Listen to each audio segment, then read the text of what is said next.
guys! Welcome back to my vlog. It's me, Flor, and for today's vlog, I'm with my friends. These friends are also au pairs, just like me. These are the possible questions that you might encounter during Netherlands Embassy. So let's start? Okay. First question. What is an au pair? Guys, it's a cultural exchange program. As I said before, it's not a work.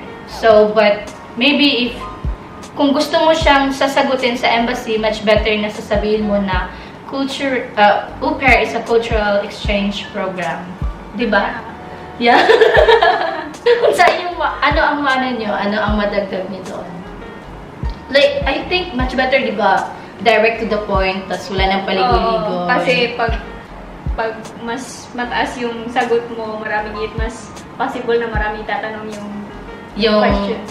question sa'yo. Yes, totoo. At saka, just be yourself and dapat alam mo talaga ano yung pinapasukan mo. So, yun. Yun, kumbaga, yun yung parang first question. Ano ang reason bakit ka pupunta ng Netherlands? So, what is an au pair? So, yun yung possible na pwede niyong isagot sa question na yun. Why do you want to become an au pair? Ikaw, why do you want to become an au pair?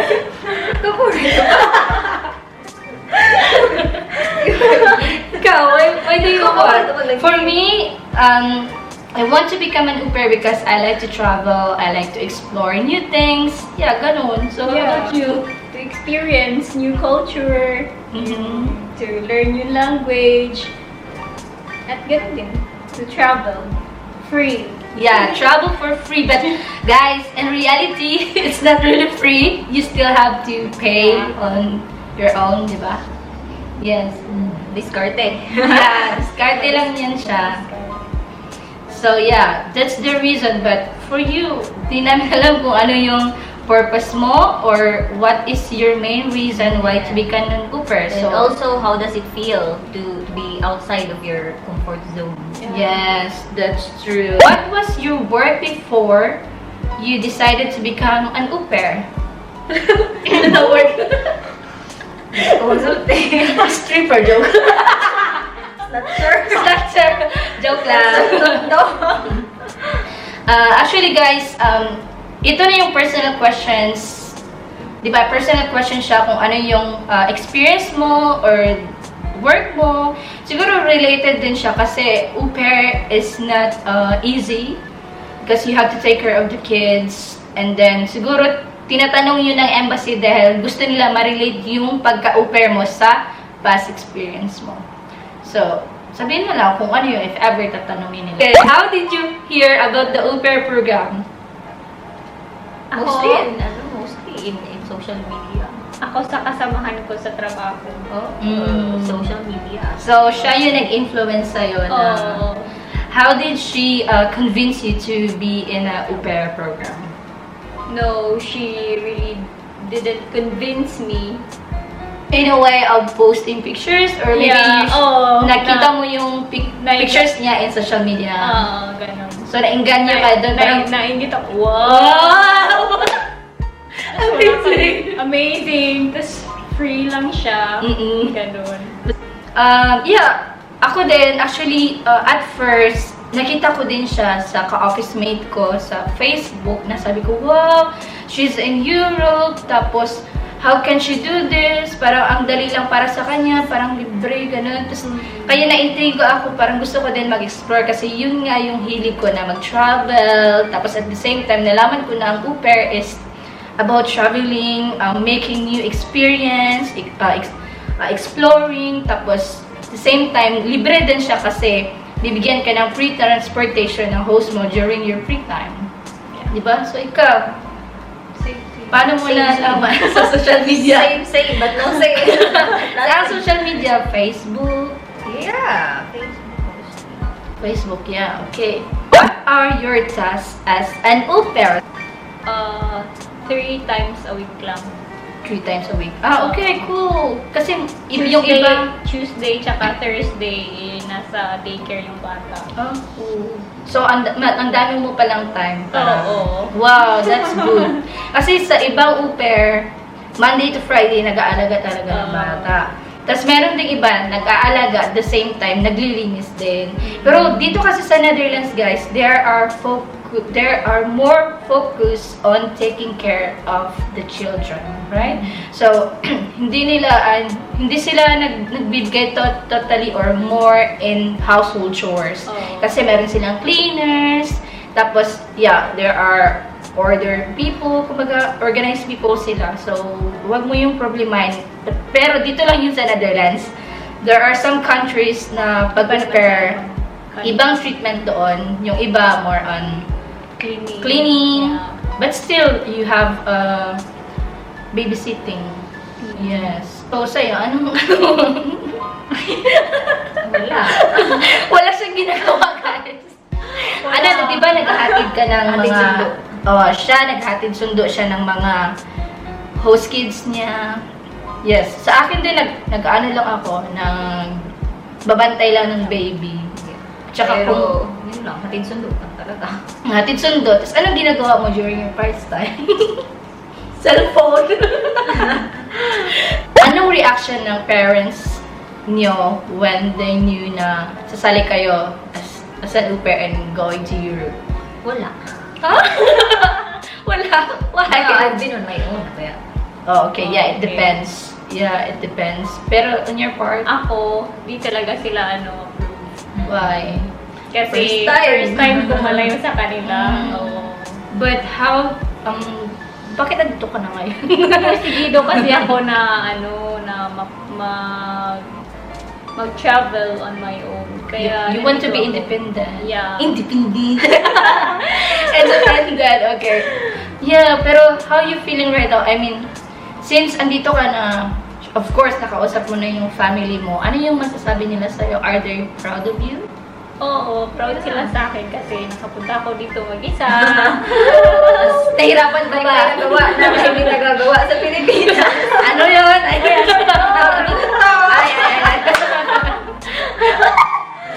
Akala ko Gusto ko magluto dito. Yes, it's one of the advantage or no, benefits? Advantage ba? Or like your learnings or development as a human being na matuto kang magluto. Yeah. Malaking achievement yun. Yeah.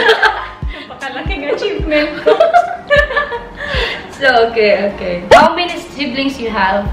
And, yeah, ilan kayo sa magkakapatid? Personal questions din ito, guys. So, kayo lang yung makakasagot. Next, what is the difference between nanny and an au pair? Nani is all around. Like, Yeah. mostly. Naglilinis, nagluto, tapos alaga ng alaga bata. ang bata, tapos walay, Parang, But they get more money than au pair. yeah, because Yeah. It's really a work thing, Yeah. di ba na? So, nanny is really a work thing, but the difference between au pair and nanny is, au pair is like part of the family. Kumbaga, ano ka, nagbabantay ka ng bata, at the same time, kung nanny kasi, di ba, all around, oh, Yeah. all around. So, kapag ang difference is, you are being part of the family, at saka, hindi ka all around, only doing the babysitting, tapos light household, Ano yung nasa mo? Nasa schedule mo. kung ano yung nasa contract and Oo. schedule. But of course, on your own, di ba, isipin din natin na nakatira tayo sa ibang bahay, hindi natin bahay. Tapos dapat isipin din natin na parang bahay na natin yon, na gawing malinis, gawing organized, tapos be good to other people kasi sila yung magiging host or magiging bahay or family mo for the whole year. So, Au pair ganun. year. How much is your monthly allowance with the host family? Magkano ba yung natatanggap mo as an au pair every month galing sa host family? Hindi, usually is nasa contract. Yeah, Nasa that's contract. 340 euro. Yes. Netherlands. Sa Netherlands. Sa Netherlands is 340 euro Depende ang sa allowance. ibang, depende kung saan county ka, pero sa Netherlands is 340. Yes, 340. But Mostly, pero parang yung iba ata 300 to 340. So, Yes. the maximum is 340. 340. Yes. Yung monthly allowance, guys, na nakasaad siya sa Dutch law as in an au pair program is from 300 until 340 maximum. So, may mga au pair magkano ba siya sa Philippines? Like, 90,000, 20,000? 19, I think 19. Kasi ano naman yung 59 na yung 59. Depende sa rate. sa rate conversion. Pero kung sabihin lang natin siya, kumbaga, yung parang certain, yun na yung fix. Siguro magre-range siya ng 17 until 20,000. So, yun siya. If ever you want to become an au pair and sabihin mo na makakaipon ka ba or whatever, it depends on you if paano mo hawakan. hawakan yung pera kasi Mag-budget talaga. mag-budget. Kasi dito, mahal siya, guys. If you're living in a rural, 17,000 is really much money. Pero kapag andito ka sa Europe, isipin mo din yung cost of living. Sabihin mo, ang laki. Pero ang laki din yung babayaran mo, like transportations or, for example, like this, gagala kami. Kailangan namin maggasto ng pagkain. Yeah, kaya nagbabao. Yes, kailangan mo. Kailangan mo Maganda na pagkain. Itlog na, katlog ka. Yes, yun yung reality, guys, na itlog. Always KFC, McDo, wala na iba. So, kumaga... Wala KFC, uy. Ay, wala na KFC. Did you pay any amount for the agency? No!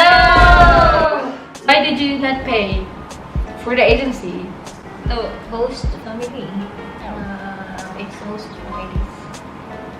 Tama ba? Host family, Host family, ang tama. babayad lahat. Oo. Dapat hindi kayo naglalabas ng Pera. any amount. Unless it's your personal documents. Oo. So, what Kasi are ang those? host talaga yung magbabayad sa inyo. So, pero meron ako nakita nagpababayad na agency.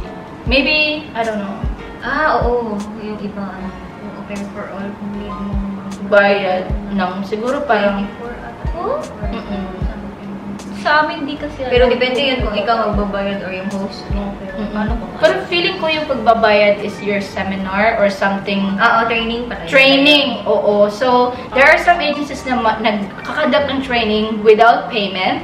And meron ding agency na nagkakandak ng training with payment. Pero sa agency namin, Wala. zero. Walang babayaran. Nay.